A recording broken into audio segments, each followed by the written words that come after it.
Everyone welcome back to another video. तो आज हमने क्लास 8 का चैप्टर नंबर 1 का टॉपिक पढ़ना है introduction of a new species. Means के इकोलॉजी का बैलेंस पढ़ेंगे कि जो भी बैलेंस वगैरह होता है न्यू स्पीशीज़ के आने से कैसे चेंज होता है उसके बारे में सारा हम पढ़ेंगे। इंट्रोडक्शन ऑफ न्यू स्पीशीज़ ये है कि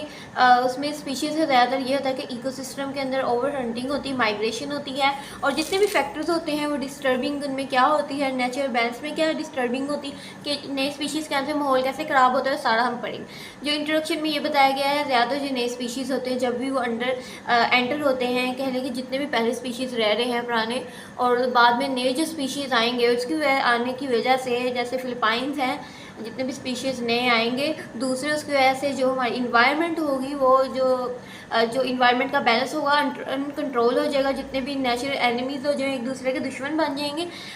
इस इंट्रोडक्शन ऑफ न्यू स्पीशीज़ में यही बताया गया है कि जितने भी नए स्पीशीज़ आएंगे वो पुराने स्पीशीज़ में एडजस्ट नहीं कर पाएंगे और जो बैलेंस होगा वो अनकंट्रोल हो जाएगा। इसमें फर्स्ट इसकी एग्जांपल दी गई है, जो इसकी टाइप है वो ओवर हंटिंग है। ओवर हंटिंग के बारे में पढ़े। ओवर हंटिंग क्या होता है? ओवर हंटिंग का मतलब ये है, उसकी डिफाइन ऐसे इसकी तारीफ इस तरह की गई है कि ज़्यादातर जो हम अपने फ़ायदे के लिए एनिमल्स का शिकार करते हैं, जानवरों का शिकार करते हैं अपनी खुराक के लिए, उनमें उनके कुछ शीप्स वगैरह भी होते हैं, कुछ ऐसे जानवरों का या बर्ड्स का शिकार किया जाता है जो जिनसे हम लोग बेनिफिट ये लेते हैं। एक तो हम उन्हें खुराक के लिए इस्तेमाल करते हैं, दूसरा ये होता है कि कुछ एनिमल्स ऐसे होते हैं जिनसे हम लोग ब्लैंकेट वगैरह,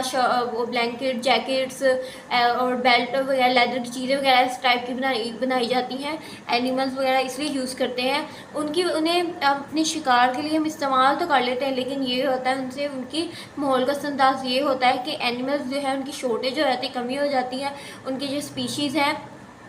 अबेंडेंस हो जाते हैं वो कम हो जाते हैं ज़्यादा, और कुदरती तौर पे जो उनका माहौल होता है काफ़ी ख़राब हो जाता है, जिसकी वजह से एनिमल्स की भी शॉर्टेज हो जाती है ज़्यादा मारने की वजह से। और दूसरी बात है शॉर्टेज ऑफ वाटर की बात की गई। अगर हम लोग शॉर्टेज ऑफ वाटर की बात करें, सप्लाई की, वाटर सप्लाई का भी यूनिट शॉर्टेज ऑफ वाटर का ये बताया गया है कि हम लोग जब हमने पावर प्लांट बहुत ज़्यादा लगाए हुए हैं, अगर देखा जाए कि वाटर फॉर्म में, कि हम लोग फैक्ट्रीज बनाई गई हैं, ऐसी फैक्ट्रीज बनाई गई हैं, या अगर हम लोग देख लिया जाए कि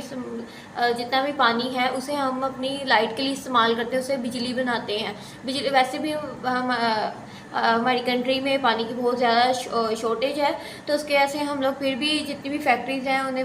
वाटर की बिजली बनाने के लिए जो पानी को इस्तेमाल किया जाता है, उसकी वजह से ये होता है कि पानी की तो कमी वैसे ही पहले से है, तो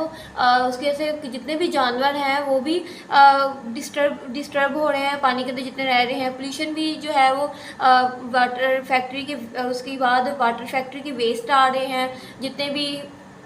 एक तो इसका मैंने आपको ये बता दें कि बिजली के लिए इस्तेमाल कर रहे हैं वाटर, उसकी वजह से भी जितने भी है पानी में जो जानवर हैं उन्हें नुकसान हो रहा है। दूसरा ये कि अगर फैक्ट्रीज़ का जितना भी वेस्ट मटेरियल, वेस्ट प्रोडक्ट है वो सीवरेज वगैरह में चले जाता है, उसके बाद पानी में भी जाता है, वो बह जाता है, फ्लो करता है, उसकी वजह से भी जितने भी अंदर एनिमल्स वगैरह रह रहे हैं उनके लिए भी काफ़ी हार्मफुल का बायस ये बनता है कि वो उन्हें भी नुकसान हो रहा है। डोमेस्टिक वायलेंस क्रिएट हो रही है, डोमेस्टिक यूज़ ऑफ वाटर हो रहा है, ओवर पोल्यूशन हो रही है, और पोल्यूशन ये हो रहा है loss of fresh water bodies, यानी काफ़ी ज़्यादा जितने भी जानवर अंदर रह रहे हैं, एनिमल्स रह रहे हैं, उनका नुकसान हो रहा है। जैसे कैनाल्स वगैरह, रिवर्स वगैरह में ये जितना भी वेस्ट मटेरियल जाता है और जितनी भी वाटर बॉडीज़ जो है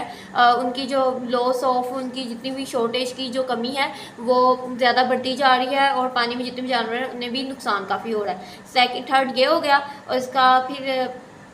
थर्ड वाला लास्ट वाला ये है माइग्रेशन। अब माइग्रेशन की बात उन्होंने ऐसे की कि माइग्रेशन उसे कहते हैं कि जब एक जगह से, अगर देखा जाए कि जो इतने भी परिंदे हैं, बर्ड्स हैं, वो एक दरख्त पे रह रहे हैं, जब वो दरख्तों पे उनका एक ग्रुप रह रहा है, ज़्यादातर दरख्त कह लें 3-4 दरख्त हैं उन पर उनका ग्रुप रह रहा है, उस ग्रुप से अगर वो जब दरख्तों को काटा जाएगा तो जितना भी उनका ग्रुप वहाँ था वो खुराक हासिल करता है, शेल्टर से उन्होंने पनाह ली हुई थी वहाँ, जब दरख्तों को काटा जाएगा अपने फ़ायदे के लिए तो जितने भी बर्ड्स वगैरह होंगे वहाँ से माइग्रेट करेंगे, हिजरत करेंगे, दूसरी तरफ जाएंगे, तो उन्हें भी काफ़ी नुकसान होगा उसके वजह से कि माइग्रेशन मूवमेंट और organism from one place to another, जब वो हिजरत करेंगे एक जगह से दूसरी जगह, तो वो change of pollution of population place, जितनी भी आबादी होगी वो अपनी जगह को उस जगह से हरकत करेगी और माइग्रेशन करेगी, दूसरी जगह को ढूंढेगी खुराक को, पानी को, जैसे birds migrate for search of food. So yes, ये था आज का लेक्चर। फर्स्ट हम लोगों ने पढ़ा इम्बैलेंस के बारे में कि जितने भी स्पीशीज़ पहले रह रहे होते हैं उनमें भी जैसे दूसरे स्पीशीज़ आते हैं तो कैसे अनकंट्रोल बैलेंस होता है। फिर हमने पढ़ा ओवर हंटिंग क्या होती है। ओवर हंटिंग में जितने भी जानवर मारे जाते हैं तो उसकी वजह से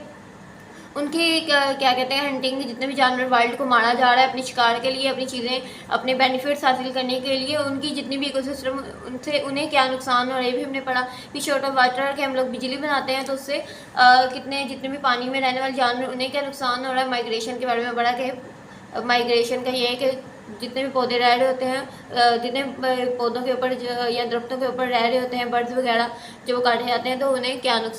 नुकसान होता है। सो यस, ये था इसका हमारा लेक्चर। अगर आपको मेरी वीडियो अच्छी लगी तो मेरी वीडियो को लाइक करें, शेयर करें, मानसिक चैनल को सब्सक्राइब करें। Keep supporting, keep loving, lots of love and अल्लाह हाफिज़।